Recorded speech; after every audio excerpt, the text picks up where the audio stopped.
Hello दोस्त, मेरा नाम डॉक्टर उदय।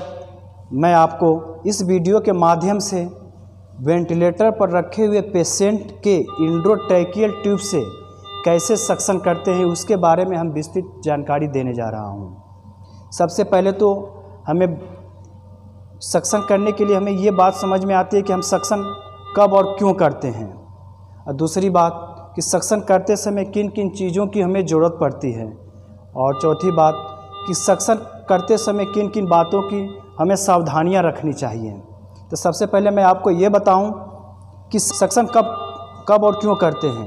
तो सक्शन हम तब करते हैं अगर पेशेंट का ऑक्सीजन का लेवल कम होने लगे या इस पेशेंट को रिट्रैक्शन आने लगे, तब हम सक्शन ईटी ट्यूब से हम सक्शन करते हैं। सक्शन इसलिए करते हैं कि वेंटिलेटर से जो ऑक्सीजन जाती है ईटी ट्यूब के माध्यम से पेशेंट के अंदर कहीं इस ईटी ट्यूब में कहीं ब्लॉकेज ना आ गया हो, कहीं ऑक्सीजन की रुकावट ना आ गई हो, इसलिए जो है कि ईटी ट्यूब में हम सक्शन करते हैं। दूसरी बात कि हमें सक्शन करने के लिए किन किन चीज़ों की ज़रूरत पड़ती है, तो मैं आपको बता दूं कि सबसे पहले सक्शन करने के लिए तो हमें एक सक्शन मशीन की ज़रूरत पड़ती है, जो कि आप देख रहे हैं कि हमारे नीचे सक्शन मशीन रखा हुआ है। और दूसरी बात कि 1 पेयर स्टेराइल ग्लव्स होना चाहिए। 1 पेयर स्टेराइल ग्लव्स हमें इसलिए होना चाहिए, एक तो हमें ये तो यूज करना ही करना है, एक हमें जो है कि वहाँ पे असिस्ट कराने के लिए एक बंदे को भी ज़रूरत पड़ेगी, क्योंकि इस पूरे प्रोसेस के लिए हमें स्टेरिलाइजेशन की प्रक्रिया को मेंटेन करके रखना है, नहीं तो ये डायरेक्ट इन्फेक्शन होने की संभावना होती है इसके माध्यम से। दूसरी बात कि एक हमें स्टेरिलाइज किडनी ट्रे की भी ज़रूरत होती है, और एक NS की बाटल की ज़रूरत होती है, और हमें एक कैथेटर सक्शन कैथेटर की ज़रूरत होती है। सबसे पहले तो मैं आपको ये बता दूं कि जिस बच्चे का अभी हम सक्शन करने जा रहा हूं वो बच्चा है, छोटा आते हैं, वो मोटे में आते हैं, तो हम जो है कि फीडिंग ट्यूब जो है हमें 7 नंबर की फीडिंग ट्यूब है, इससे हम जो है कि सक्शन करेंगे। और बस हमें इन्हीं 4 चीज़ों की ज़रूरत पड़ती है, और हमें अगर हमें ज़रूरत पड़ेगी तो ये 3 ml की सिरिंज भी रख सकते हैं कि ज़रूरत पड़ सकती है इसकी भी। और सबसे पहले तो हमें इस कैथेटर जो है सक्शन कैथेटर है, इसको जो है कि कितने तक ले जाना है अंदर एंडोट्रैकियल ट्यूब में, तो सबसे पहले उसके लिए हमको मालूम है कि हमने जो ईटी ट्यूब डाला है वो जो है कि 3.5 नंबर का है, तो हम एक 3.5 नंबर की एंडोट्रैकियल ट्यूब को ले लेते हैं। एंडोट्रैकियल ट्यूब जो 3.5 नंबर की है हमारा, उसको क्या करेंगे कि ये जो फीडिंग ट्यूब है, फीडिंग ट्यूब को हम जो है कि आगे से जो है कि हम काट लेते हैं। आगे से हम इसलिए काट लेते हैं कि हमें सक्शन करने के लिए आसान होता है। हम जैसे हम काट लिए, काटने के बाद से जो है कि इसको जो हमारी एंडोट्रैकियल ट्यूब है इससे को हम नाप लेते हैं इस फीडिंग ट्यूब के रास्ते से। देखिए जैसे हम इसको हम नापते जा रहे हैं, जैसे हम देख ये रहे हैं कि हमारा जो है कि ये जो नंबर आ रहा है 122 नंबर पे हमारा जो है कि एकदम फिट आ रहा है, यानी कि हम जो सक्शन करेंगे 122 नंबर तक ही जाएंगे।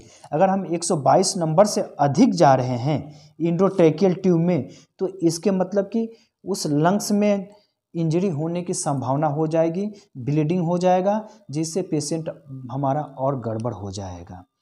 इसलिए हम सक्शन करते समय हमें इस बात का महत्वपूर्ण ध्यान रखना होता है। आइए हम आपको जो है कि एक डेमो के साथ में दिखा रहे हैं कि सक्शन कैसे किया जाता है एंडोट्रैकियल ट्यूब में। सबसे पहले तो हम जो है कि सक्शन को ऑन करते हैं। सक्शन ऑन करो। सक्शन ऑन करने के बाद जो हमारे हाथ में जो है कि 7 नंबर की जो फीडिंग ट्यूब हमने रखा था, जो काट करके उसको हमने ले रखा है। उसके बाद हम पहले यहाँ चेक कर लेते हैं कि हमारा प्रेशर है कि नहीं, क्योंकि हम बच्चे में करने जा रहे हैं, इसलिए जो है कि प्रेशर जो है कि 80 से ले करके 90 प्रेशर तक हम इसमें सेट करके रखे हैं। दूसरी बात कि हम जो है कि हम आपको ये बताए थे कि ये एंडोट्रैकियल ट्यूब में हमको जो है कि 122 तक ही जाना है, 122 से अधिक हमको नहीं जाना होता है। अगर 122 से हम अधिक जाएंगे तो वो जो है कि इंजरी होने की संभावना ज़्यादा बढ़ सकती है।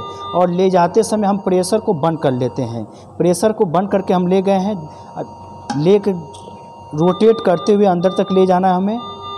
और रोटेट जैसे हमारा 122 नंबर देख रहे हैं, 122 तक गया, हम इसके आगे नहीं जाएंगे। अगर इसके आगे हम जाएंगे तो हमें जो है कि वहाँ अंदर इस पेशेंट को इंजरी होने की संभावना ज़्यादा बढ़ जाएगी और हमें प्रेशर छोड़ देना है, यानी कि प्रेशर को बढ़ा देना है। बढ़ाते हुए रोटेट करते हुए हमको ऊपर लेके आना है। फिर उसके बाद से जो है कि हम एनएस से जो है कि थोड़ा इसको हम साफ़ कर लेते हैं। फिर यही प्रोसेस फिर करते हैं कि प्रेशर को हम दाब लेते हैं। प्रेशर को दाबने के बाद से जो है कि हमें रोटेट करते हुए अंदर तक जाना है। वही प्रोसेस जो है कि 122 तक ही जाना होता है। 122 तक जाने के बाद से जो है कि फिर हम धीरे धीरे इसको रोटेट करते हुए हम ऊपर निकाल लेते हैं। फिर हम जो है कि वेंट से हम कनेक्ट कर देते हैं। कभी कभी ऐसा होता है कि हम जो है कि हमारा ये फीडिंग ट्यूब नहीं जा पाता है, उस दौरान हम क्या करते हैं कि हम 3 ml की जो सिरिंज लिए रहते हैं, उस 3 ml में जो है कि हम एनएस जो है कि 0.5 ले लेते हैं।